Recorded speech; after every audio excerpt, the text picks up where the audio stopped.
Hello and welcome once again to Monarch Atlantic University, USA online executive coaching and mentoring Saturday weekend class. My name is Apostle Professor AAdeshinaPhD, the Vice Chancellor, Monarch Atlantic University, USA online learning. The course before me today is Relationship Improvement Management Course and Social Skills for Effective Leadership. Relationship Improvement Management Course and Social Skills for Effective Leadership. And the topic before me today for this Saturday weekend class is building relational skills to improve your leadership. Building relational skills to improve your leadership. Now, by way of introduction, let me begin by saying that the most powerful force in the world over the ages and even today is relationship. The most powerful force in the world is relationship. It is impossible to succeed on earth without having a good understanding of the dynamics of relationships. If all you know how to do is to relate or connect with people, you will never be stranded in life. For everyone you see succeeding exponentially in life, it is as a result of strategic relationship planted in their lives. When any significant changes begin to occur or ceases to occur in any person's life, it is either because someone has just entered or exited the person's life.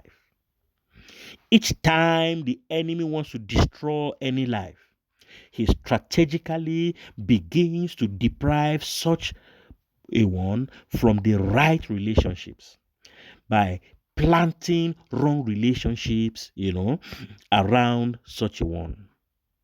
Setbacks in life is never as a result of the absence of speed, but of course, as a result of the presence of the wrong relationship.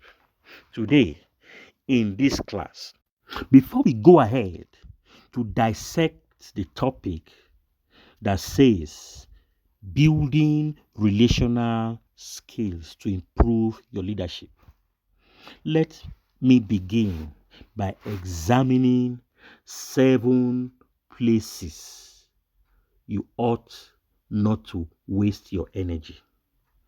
7 places you ought not to waste your energy. Number 1, don't waste your energy on people who do not support you.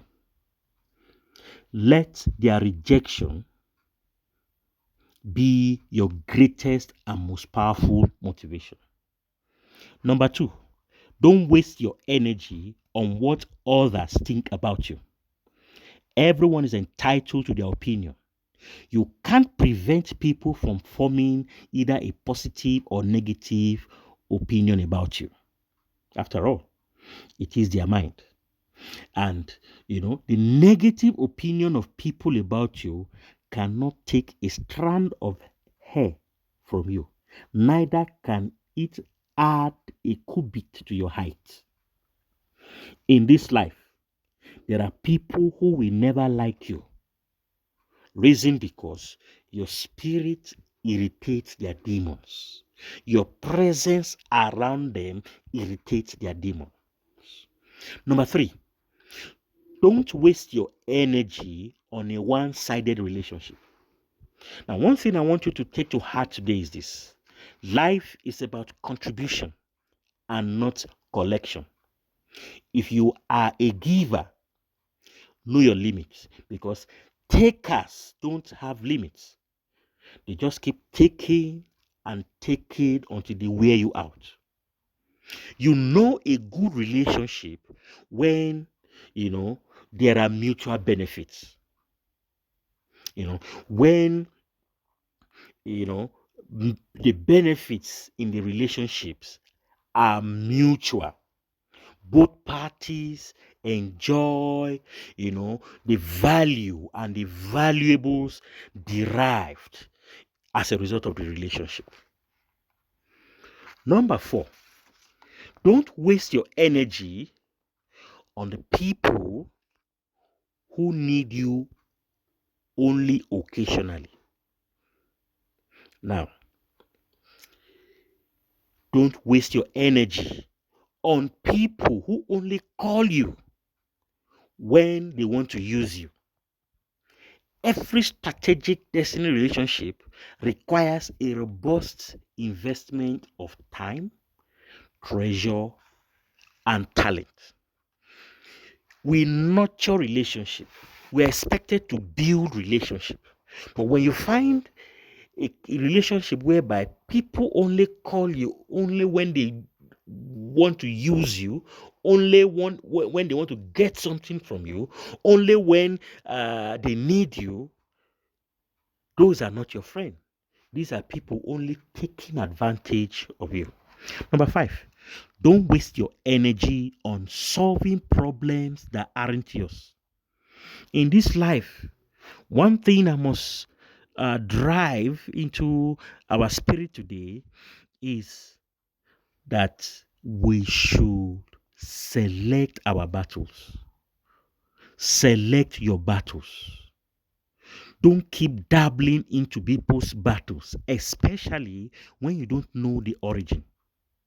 Now, in this life, there are certain vagabonds and fugitives who run to and fro.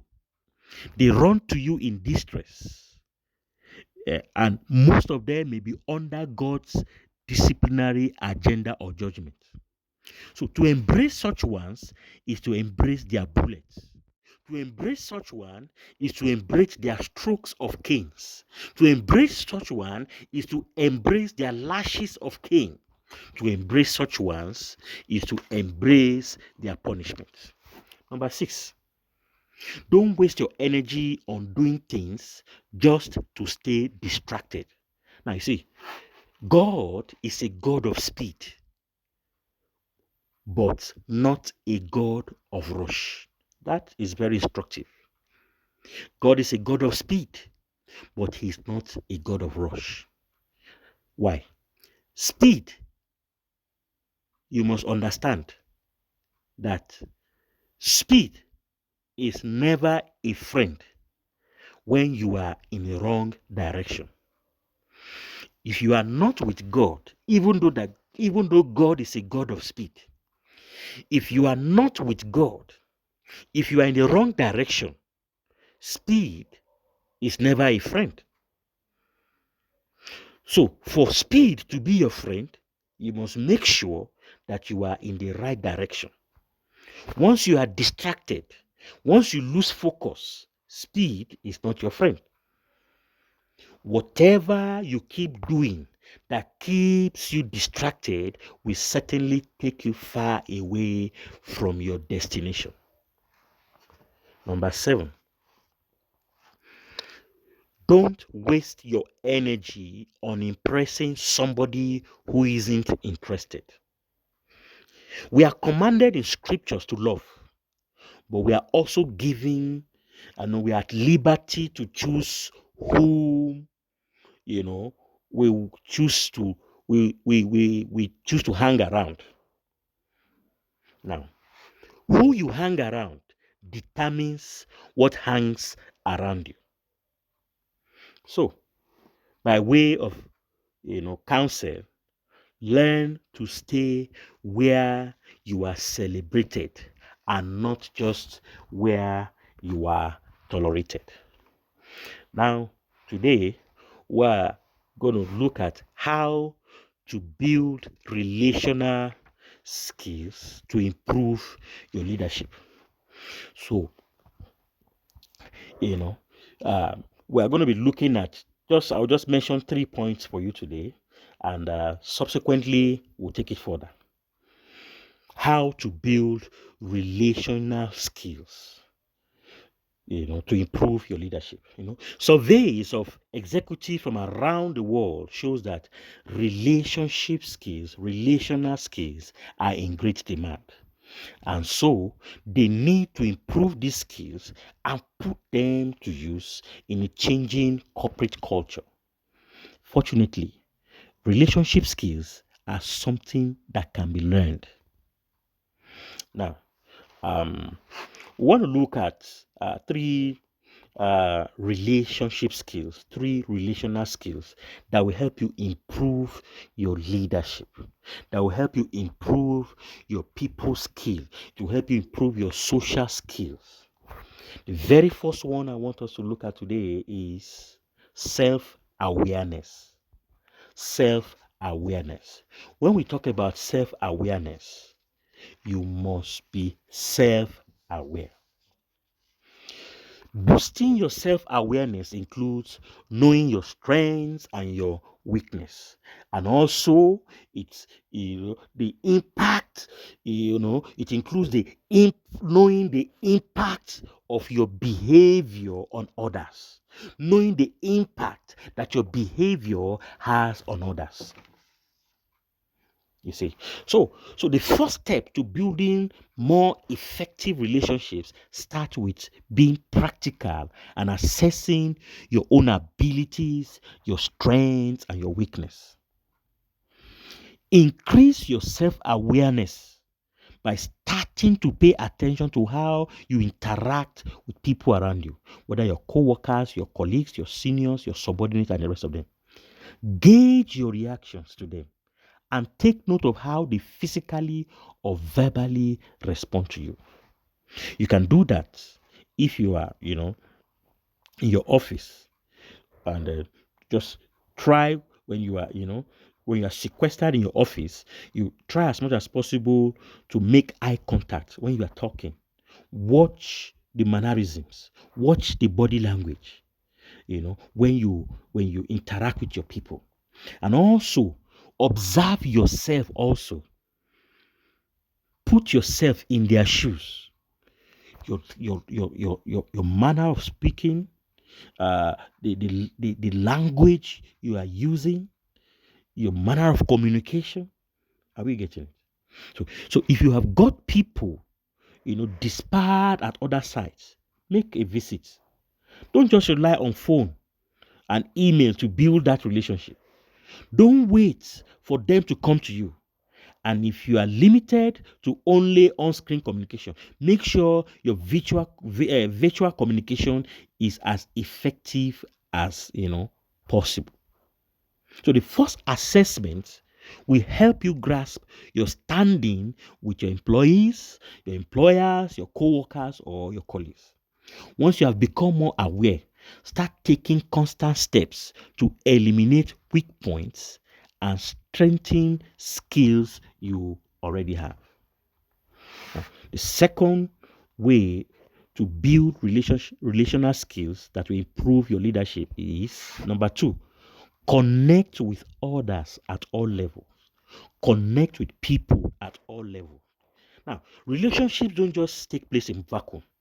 Learn to relate to all kinds of people at all levels within and outside the organizations.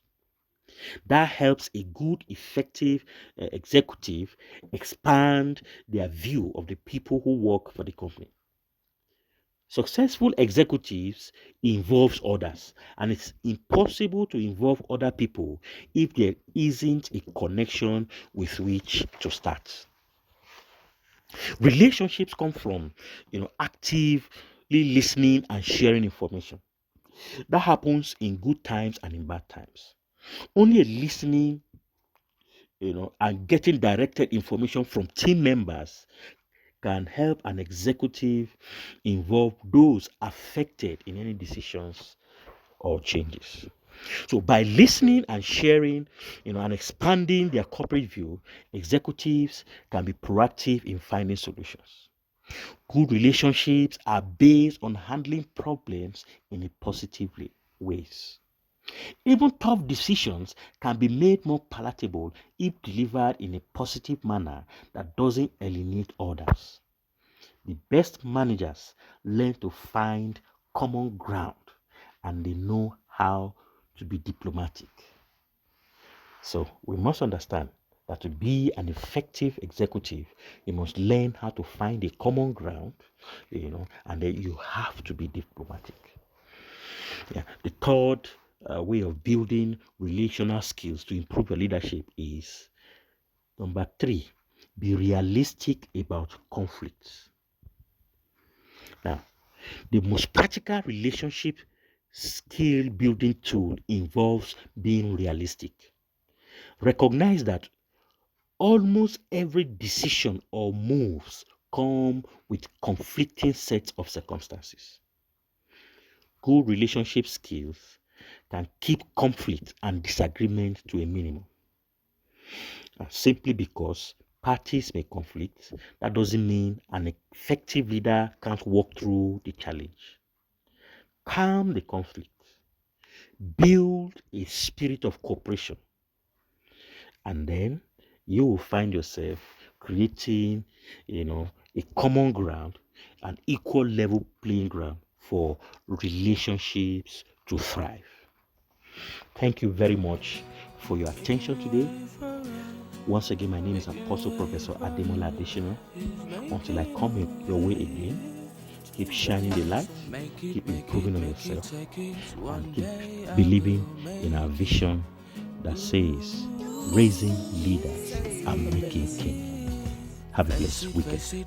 Bye-bye. Life so hard, it gets so darn so bad. People wanna make it, though it's so hard. We keep fighting every day. Like our lives depends on it. But we forget there's a maker up above. Maker up above.